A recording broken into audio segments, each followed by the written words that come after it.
안녕하세요. 장덕화 팀장입니다. 오늘은 퇴직금 마련을 목적으로 하는 장기저축에 대해서 말씀을 드리도록 하겠습니다. 가장 많이들 하시는 게 모든 국민들이 하고 있는 공적연금 있잖아요. 예, 공적연금이라고 되어 있는데 국민연금이라든지 아니면 공무원분들은 공무원연금, 요거는 의무고 필수니까 내가 싫어도 매달 납입을 하고 오랜 시간을 납입을 하지 않습니까? 그거 마찬가지로 우리 교사분들 같은 경우는 한국교직원 공제회 장기저축급여, 요걸로 이제 본인 퇴직금 마련, 퇴직 이후에 어떤 자금을 위해서 준비하는 거죠. 그다음에 행정공제 같은 경우는 일반 공무원들, 그다음에 자연과학인 공제회, 경찰은 경찰공제회, 공무원 단체마다 공제회라는 게 있어요. 이거는 금융기관이 아니고 그냥 그 단체를 위한 복지기관이에요. 그래서 보험 업무도 하고요. 저축이라든지 대여, 대출 이런 업무도 같이 하게 됩니다. 그래서 선생님들 같은 경우는 선생님들만 가입을 할 수 있기 때문에 교직원공제에 대해서 좋게 생각하시고 오래전부터 하시다 보니까 이게 좋다 나쁘다에 대한 생각도 안 하시고 하셨었으니까 옛날부터 그냥 하시거든요. 그리고 또 하나는 연말정산 때 세액공제되는 연금저축, 요거 같은 경우는 저희를 통해서 가입하신 분들은 이제 증권사를 통해서 연금저축 펀드를 하잖아요. 요 세 가지는 공통점이 뭐냐면 은행의 적금 예금이나 이런 거는 다 1년이라든지 짧은 거 언제든지 찾았을 수 있고 손해가 없고 짧은 어떤 목돈 자금 마련을 위해서 가입을 하시는 건데, 제가 지금 말씀드렸던 서두에 말씀드린 것처럼 요 공적연금, 연금저축 또는 IRP, 교직원공제, 장기저축급여 요 세 가지의 공통점은 뭐냐면 매월 적립식으로 장기적으로 20년, 30년, 40년 장기적으로 납입을 하시고요.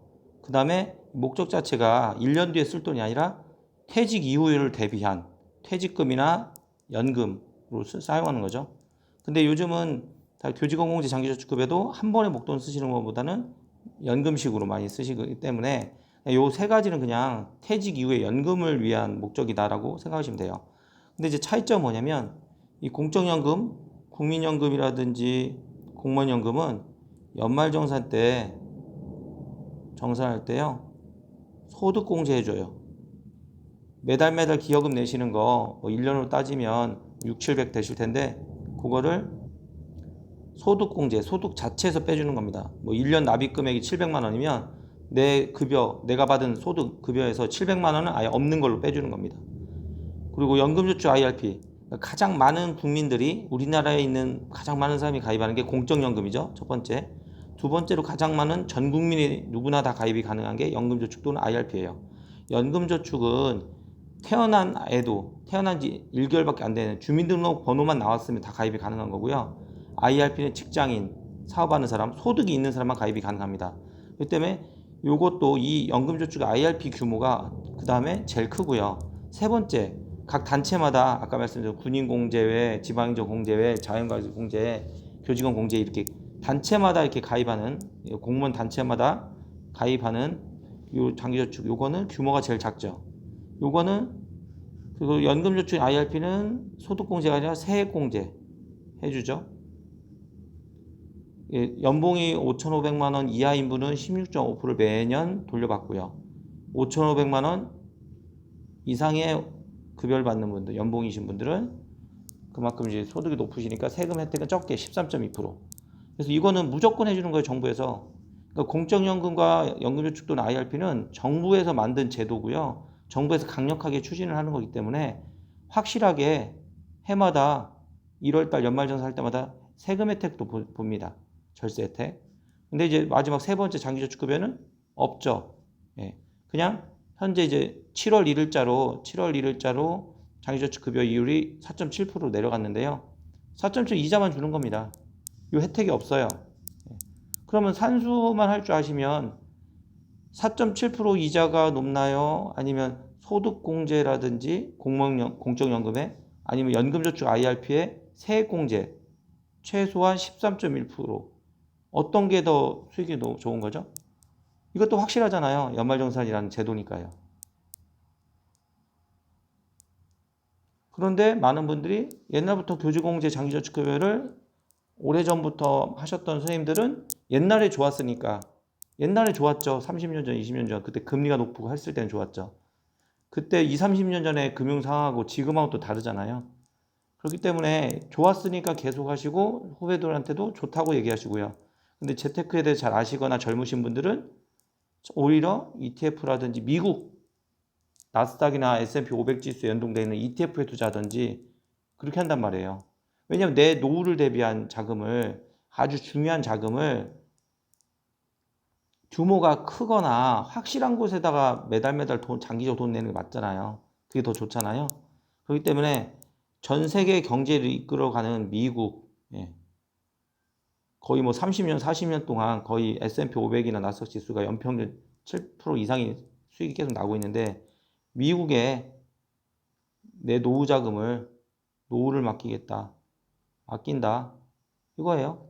그래서 뭐 주식을 하시라는 게 아니라 S&P 500 지수라든지 나스닥 지수에 연동된 ETF에다가 매달 꾸준하게 사시던지, 아니면 주식형 펀드를 매달 적립식으로 사시던지, 그렇게 하는 게 가장 효과적인 거예요. 왜 그러냐면 보세요.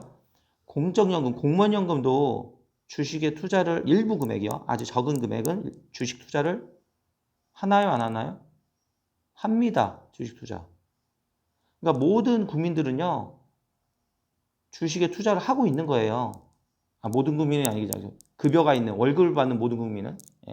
공적연금에 가입된 모든 사람은 내가 직접 주식 투자하지 않을 뿐이지, 직접 투자를 안 하는 거지, 간접적으로 공적연금을 통해서나 단체를 통해서나 하고 있는 거예요.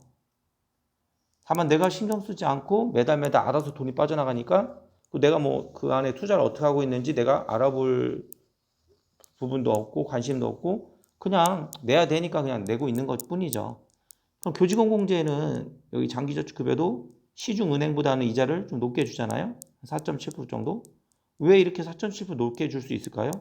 왜냐면 1년만 맡기고 찾아갈 돈이 아니라 오랜 시간을 매달 장기적으로 내시는 돈이시고 다 보니 그 돈 가지고 공제에도 부동산에 투자하고요, 주식에 투자합니다. 해마다 그 홈페이지 가시면 운용보고서 있어요. 그거 보시면 어디에 투자했는지, 주식에 투자했는지.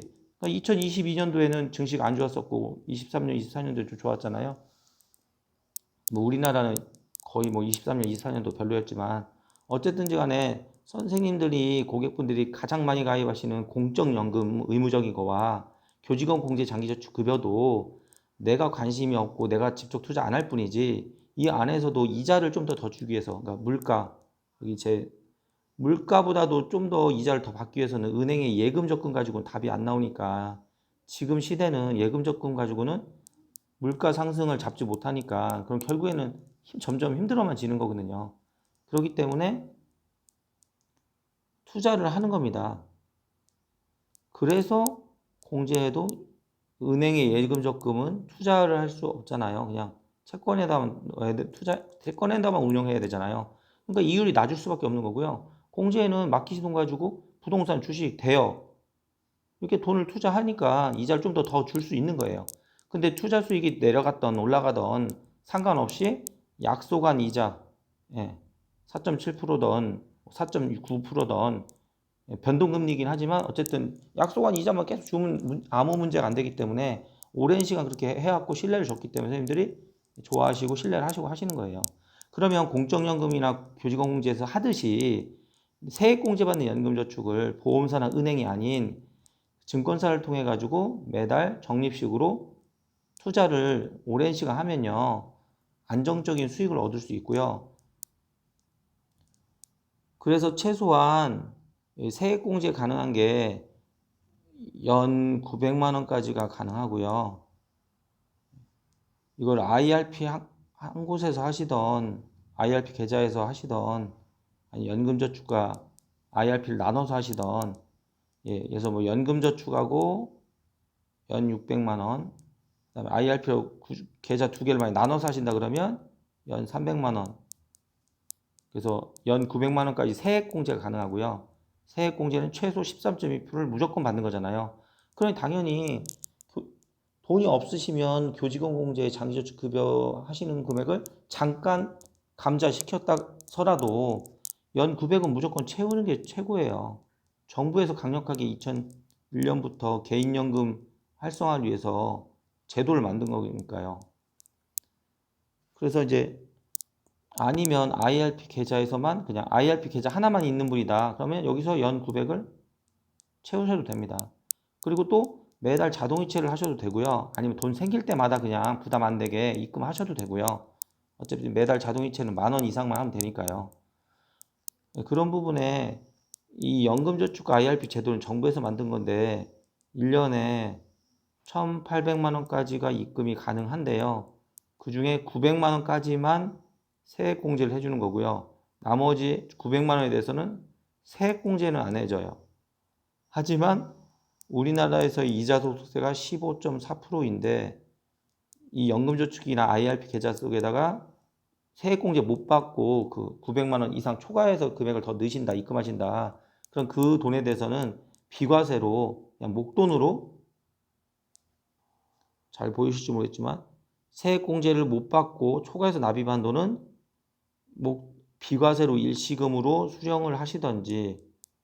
근데 이 일시금 수령이요, 꼭 퇴직할 때 돼서만이 아니라 근무 기간 중에도 내가 세액공제 못 받고 납입하셨던 돈이 있으면 그 원금에 대해서는 일시금 수령이 가능합니다.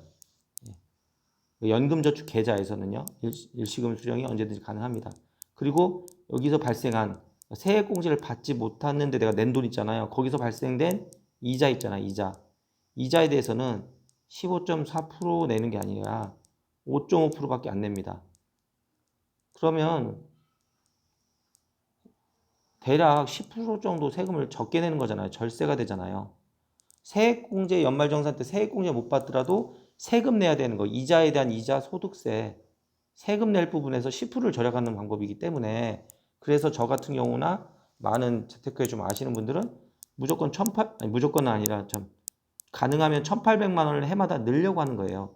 왜냐면 정부에서도 더 이상 1,800만 원으로 딱 제한한 이유가 한 달에 한 150만 원 정도는 노후를 위해서 준비하는 자금으로 보지만, 돈 많으신 사장님이나 회장님 이런 분들이 몇 억씩, 몇 조씩, 몇백억씩, 몇십억씩 여기다 집어넣으면 본래 취지하고 안 맞잖아요. 어떻게 세금 피한 탈세를 악용할 수 있기 때문에 노후를 위한 자금으로 1년에 1,800만 원까지는 정부에서 세금 혜택을 주고, 연말정산에 세금 혜택은 900만 원까지만 해주고, 이자에 대한 어떤 세금 내는 거는 5.5% 적용해주는 이 제도를 2001년부터 강력하게 지금까지 24년 넘게 시행하고 있는 겁니다.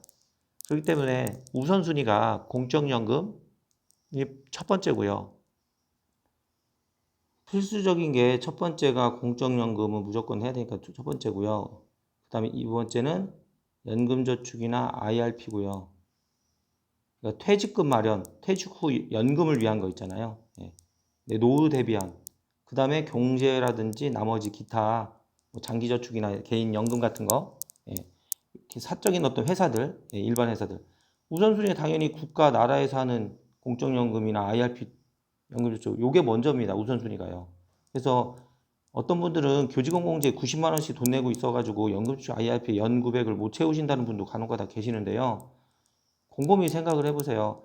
뭐 1,800만 원까지 다 채우는 거니까 뭐 싫다고 하더라도 최소한 연 900만 원은 채우시는 게 낫고요. 똑같은 목적으로 하는 거잖아요. 공무원연금이라는 게. 근데 공무원연금 내는 건 내가 줄일 수 없으니까, 그렇다고 내 노후 자금을 위해서 내가 그렇다고 너무 많은 금액을 내시는 것도 안 맞습니다. 그래서 퇴직 후 내 노후를 위한 금액을 내시는 게 크게 요 세 가지신데, 요 세 가지 것 중에 어떤 거에다가 금액을 먼저 우선순위를 해야 되냐.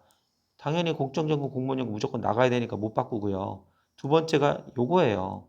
그럼 혹시 공제에 금액이 얼마인지 본인이 얼마인지 확인해 보시고, 그 다음에 요 내가 공제 장기저축급여 하는 게 20년 뒤에 도대체 얼마를 받는지, 30년 뒤에 얼마 받는지도 비교를 한번 해보세요. 7월 1일자로 변경된다는 내용이고요. 그 다음에 4.7%로, 요거는 뭐냐면 이거 장기저축급여를 가입하시려고 하면요, 그 어플에서 이제 가입 신청서를 들어간 거거든요. 제가 직접 다 들어가서 확인한 거예요. 여기 보시면 탈퇴금여금이라고 해서 결국 뭐냐면 20년을 납입하셔야 20년 지나야 발생된 이자에 대해서 이자 수익에 대해서 100%다 수령이 가능합니다. 그 전에 탈퇴하시면 다 못 받습니다. 그게 탈퇴급여금 경과기간별 이자 받는 퍼센트가 써 있는 거예요. 그리고 세금에 대해서는 99년 1월 1일 이전에 가입하신 분들은 비과세고요. 99년도 1월 1일 이후 가입자는 저율과세예요. 세금을 적게는 냅니다. 저율과세. 그리고 급여율은 시중 금리 변동에 따라서 변경될 수 있다는 거고요. 그 장기저축급여 주요 내용 뭐 이거 다 한국교직원공제에 들어가시면 이거 자료 다 받을 수 있으세요. 그리고 이거는 아까 말씀드렸듯이 20년이 지나야 되고 15년에서 20년 사이 되면 70%만 부가금 이자에 대해서 70%만 돌려받는 거예요. 그렇기 때문에 이거는 손해 안 보려면 20년을 끌고 가야 되는 거기 때문에 장기간 묶이는 돈이에요. 장기간 돈이 묶인다. 그리고 이거는 일반 보험회사처럼 돈이 필요할 경우에 중도 인출이 안 됩니다. 그래서 좋아서가 아니라 그렇다고 이걸 탈퇴하면 손해가 크잖아요. 탈퇴하자니 손해가 크기 때문에 차라리 돈이 필요하면 급하게 뭐 집을 사야 된다든지 어떤 급한 일이 생기시고 할 때는 대출을 이용하는 겁니다. 좋아서가 아니라 차라리 중도 인출 안 되지. 탈퇴하면 손해가 크지.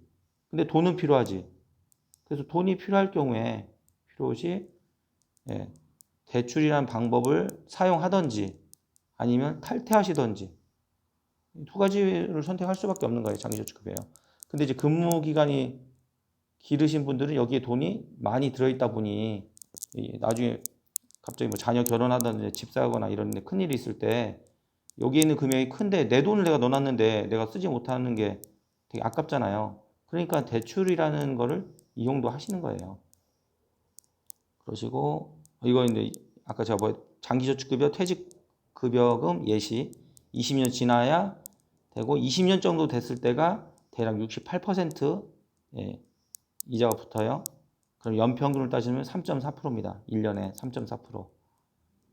난 그래도 상관없고 나는 아무 그런 것도 신경 쓰고 싶지 않고 그냥 이자 안 붙어도 된다. 그렇게 생각하시면 어쩔 수 없는데요.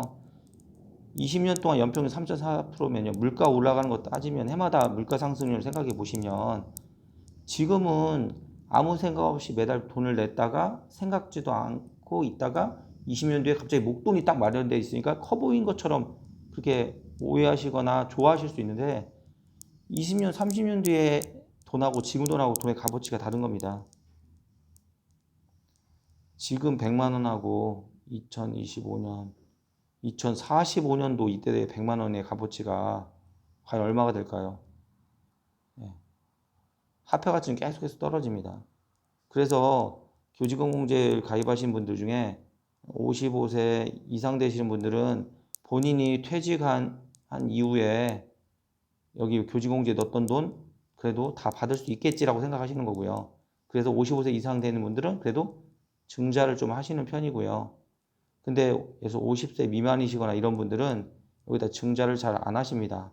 왜냐면 본인이 나중에 62세 된 이후에 그 다음에 한 10년 정도를 받으실 건데 본인의 후배들이 20세, 30세 되는 20대, 30대 후배들이 과연 공제에다 돈을 많이 집어넣을까?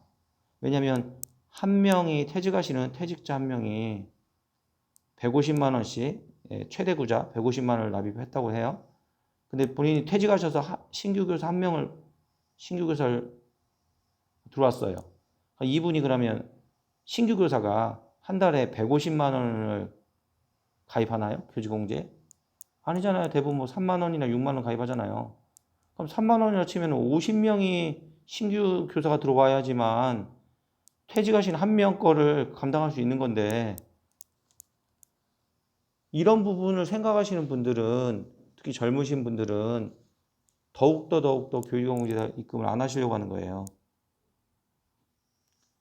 기본적으로 우리가 많이 들었던 얘기가 저출산 고령화 얘기를 되게 많이 들었잖아요. 오래전부터요.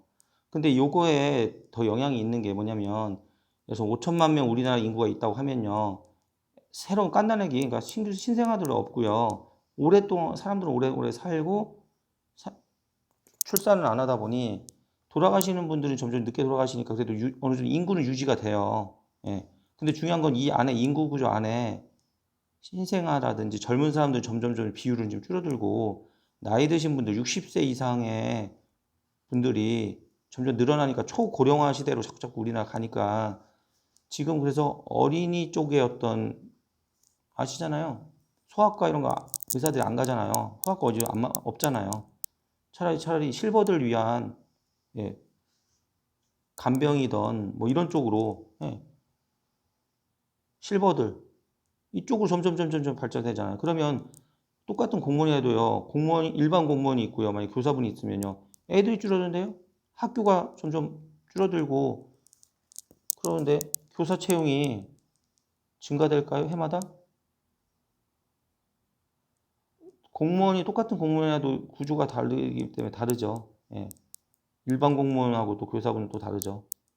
일반 공무원분들이야 뭐 실버라든 노인이나 이런 복지 서비스 이쪽으로도 더 채용도 하고 사람은 뭐 이렇게 조절도 되겠지만 교사분들은 가장 중요한 거는 아이들이잖아요. 어린애들. 예, 유치원 교사든 아니면 일반 초중고 교사분들이시던 애들이 없는데요. 그럼 교사들의 증가가 힘들잖아요. 그럼 기존에 있는 교사분들이 퇴직하신 분들의 퇴직금이나 장기저축급여 그 금액을 감당해야 되는데 이제 그게 힘드니까 교직공제도 계속 증자를 지금까지 계속 증자 진행했던 거죠. 원래 42만 원이었다가 뭐 90만 원에다가 뭐 지금 150만 원 한 달에 월 150. 근데 이거를 어떤 분은 와 증자하네 150만 원까지 모집하네 와 좋다 더 가입해야 되겠다라고 생각하시는 분들이 있고요. 어휴 더 부담된다. 어우 더 불안한데 그러면 이렇게 생각하는 분 있어요.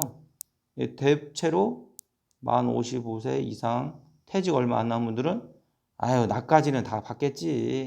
후배들이 다 나까지는 채워줄 만큼 후배들이 매달 증자하고 가입하겠지라고 생각하시고요. 그렇지 않은 분들은 예, 과연 이런 생각을 하시니까 젊은 분일수록 재테크에 대해서 아시는 분일수록 장기저축 급여보다는 오히려 미국의 ETF나 주식형 펀드 여기다가 본인의 노후를 준비하시고 그 다음에 연말정산 때 무조건 13.2%나 16.5%를 퇴직 이후에 받는 게 아니라요. 매년 먼저 돈으로 먼저 혜택을 보시면서 또 연금저축이나 IRP에서 또 펀드 수익은 또 플러스 알파인 거고요. 예. 그냥 펀드 수익이 좋다 나쁘다 안 하고 그냥 펀드 수익이 그냥 교직공제 이자 정도 나온다라고 똑같다 그냥 쳐도요. 그냥 세액공제 받는 것만 따져도 해마다 엄청난 이득이잖아요. 또 뭐 물론 제 생각이 틀린 것도 있고 그럴 수 있지만 저도 이제 교사분들만 제가 2006년부터 영업을 해서 교사분들만 지금 20년째 매일매일 만나고 통화하고 합니다. 근데 저는 투자 성향이 강하고 코인, 주식, 미국 주식 뭐 다 하는 사람이고 매일매일 돈에 대한 생각만 하는 사람인데 제 고객분들은 아무래도 상대적으로 재테크나 투자, 주식 이런 거에 대해서 관심이 좀 없는 분들이 많다 보니까 좀 그런 거리감이 있기도 한데요. 근데 이제 뭐 그렇다고 뭐 제가 적극적으로 주식하시라는 건 아니고요. 최소한 매달 꼬박꼬박 오랜 시간 돈 나가는 그 공무원연금과 교직원공제 장기저축급여, 그다음 연금저축 IRP 요거에 대해서는 깊이 한번 생각을 해보세요. 나중에 퇴직 가까워서 62세나 명퇴하셔가지고 그때 돼서 깨달으시면 이미 시간 다 지나갔고 늦어요. 왜냐면 제가 퇴직하신 분 만나서 상담하다 보면 내가 5년만 빨리 이거 알았으면 10년만 빨리 이런 거 알았으면 내가 10년 전에 재테크나 금융에 대해서 좀 관심 가졌으면 하는 얘기를 많이 하십니다. 그러니 제 이야기만 듣고 좀 신뢰하기 힘드시다면 뭐 좀 재테크나 금융에 밝으신 선배 선생님들 뭐 퇴직하신 지 좀 5년 10년 되신 분들 그분들한테 물어도 보시고요. 그 선배님들의 모습이 현재 나의 미래의 모습이 될 가능성이 크잖아요. 한번 물어도 보시고 또 궁금사항 저한테 전화도 주시기 바랍니다. 제가 다음에는 요거 말고 주식 투자라든지 미국 주식 투자, 단타 그런 부분에 대해서 또 영상 찍어서 고객분들과 소통하도록 하겠습니다. 이상 마치겠습니다.